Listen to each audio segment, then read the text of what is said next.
Hello, welcome back to my channel. My name is Carly Stevens, and this is Carly Stevens Books for all things writing, publishing, and indie author life. Today, I want to talk to you about re-readability. Some of my favorite books of all time are those that I can go back to again and again and keep finding enjoyment or keep finding new elements or layers to them. So I'm going to give you 5 tips for improving your book's re-readability. Now, before I dive into these 5 tips and tricks, things that have helped me to write books that are reread by some fans of mine, I want to say that not every book needs to be rereadable. There is value in something like Claire and the Christmas Contest, which is a Hallmark style Christmas romance. It's really cute, it's fun, but once you read it, I really don't expect people to continue to return to it. I expect people to go on to the next one if they enjoy this style of story. You know, it's a one and done, and that's okay. You get that hit of entertainment and then you can move on to the next one. However, other books of mine, I do want to become favorites of the people who read them, ideally, right? I'm talking about books like Laertes, a Hamlet retelling, or the Tanya Academy series. So how do you make your book more rereadable? You need to give people a reason to come back. Just as an umbrella statement, I'm going to start with that. You have to give people a reason to come back, whether that's the characters, the place, the plot, the language. So, number 1, your story needs to stand out. So fall in love with it yourself. Would you reread this if you didn't have to for all of your revisions and edits? Is this something that really speaks to your heart, that speaks to who you are as a person, what you believe?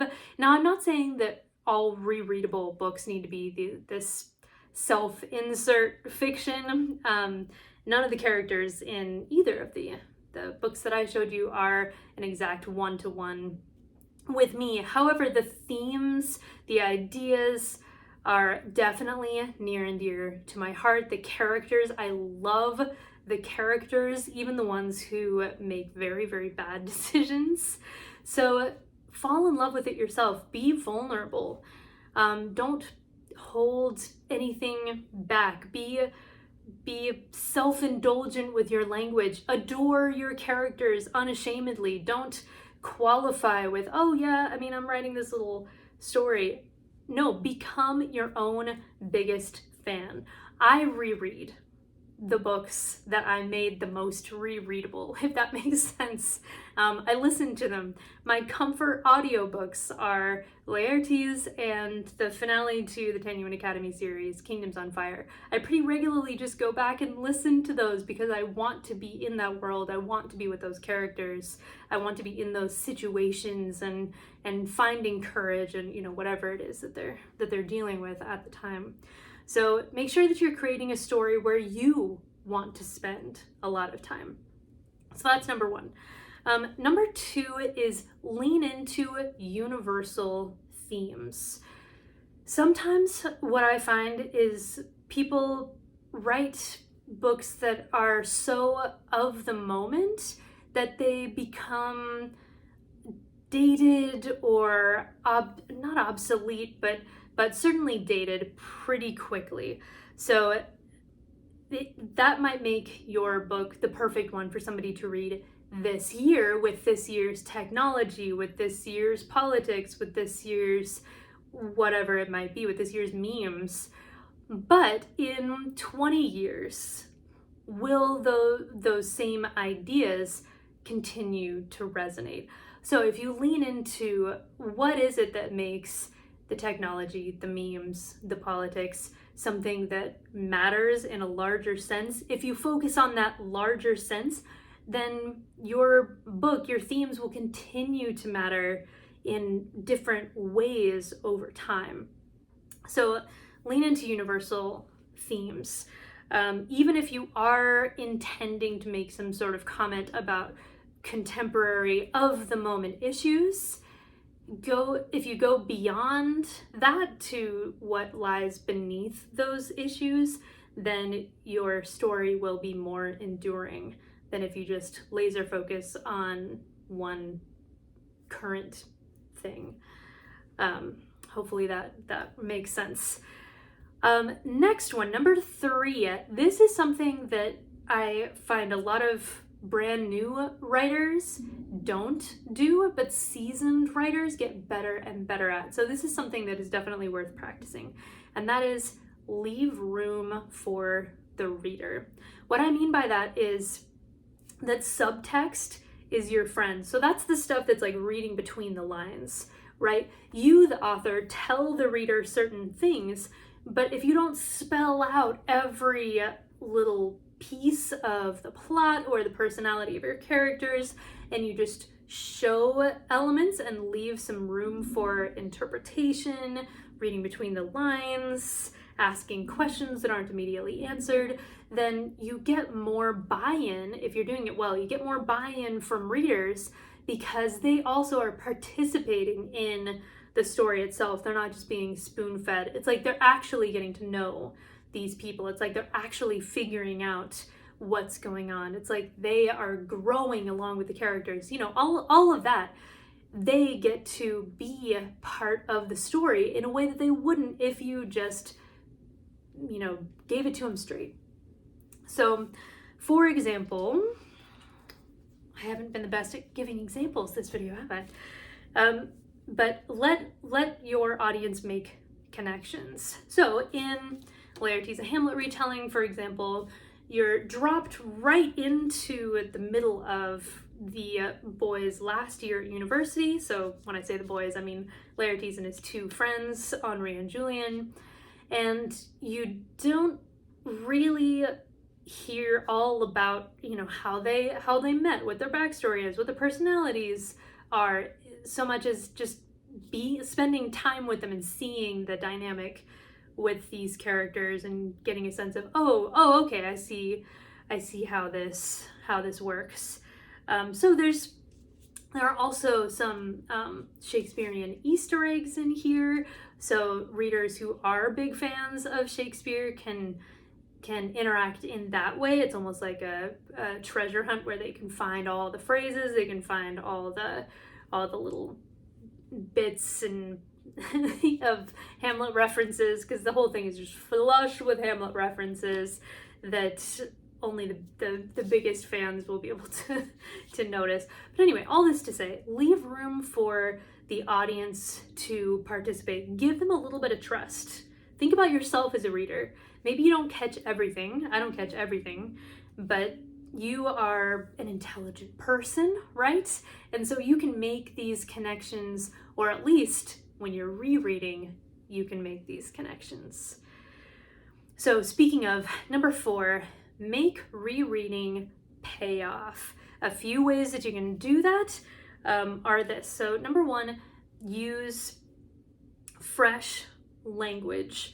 So don't use words or expressions that you hear all the time.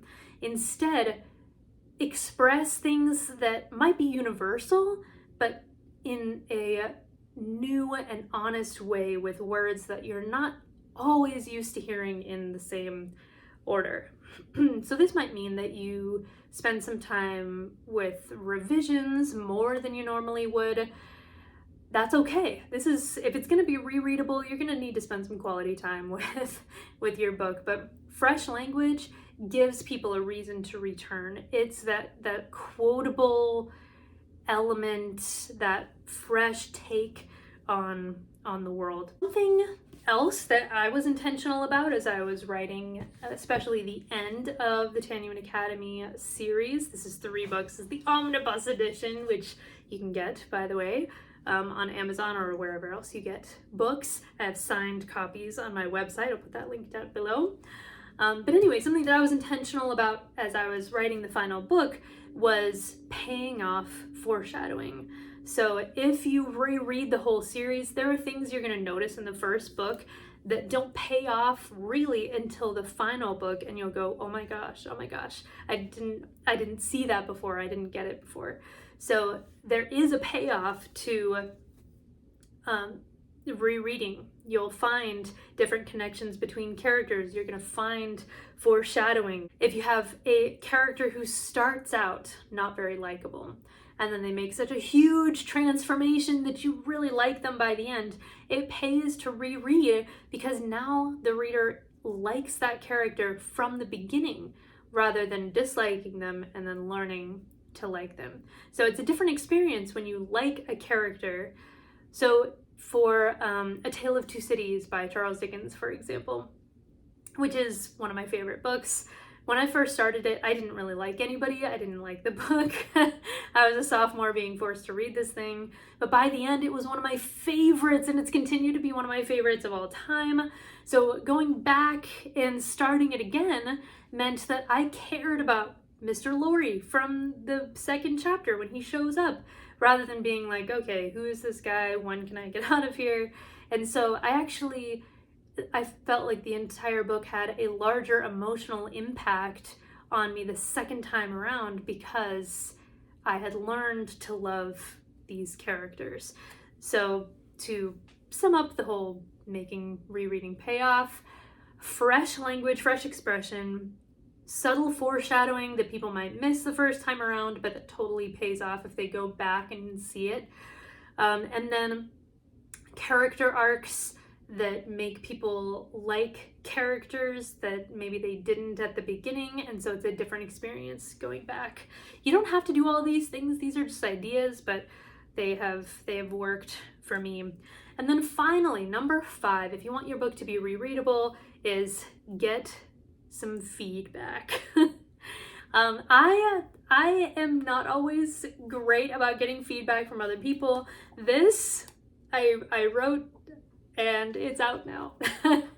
However, for my quote-unquote bigger books, the ones that I want to become favorites that people return to, I get lots of feedback. So I got professional editing. I had several rounds of beta readers for both this and for Laertes. I had people who knew Hamlet well. I had people who did not know Hamlet at all.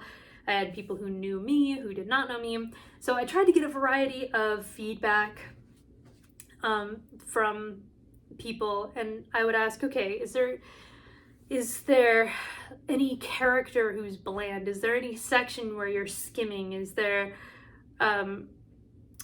some place where it's not vibrant or interesting or holding, or is there a place where you get confused?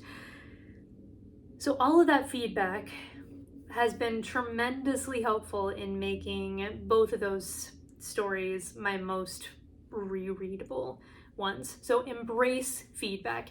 You don't need to incorporate every suggestion. In fact, I have a whole video just on feedback, how to take it, how to give it, how to make the most of it as an author. But yeah, definitely get feedback if you want this to be rereadable. What is resonating with people? Are there lines that you should just not touch because everybody's saying, oh my gosh, that line? Take note of not only the things to change, but also the things people love. Are people falling in love with the characters? Yes, celebrate, mark who those people are, and keep them intact. Don't edit them out of their individual greatness. Okay, I hope this was helpful for you. Those are 5 ways to improve your book's rereadability and the potential for it to become a favorite of somebody out there. And what a privilege it is for a book that you wrote, that's near and dear to your heart, that you love, to become a book that somebody else loves as well. All right, head on over to my website, carly-stevens.com, for more writer resources, or you can check out all the rest of the videos on this channel. Make sure to subscribe for more writing, publishing, and indie author life stuff like this, and I'll see you next time. Bye.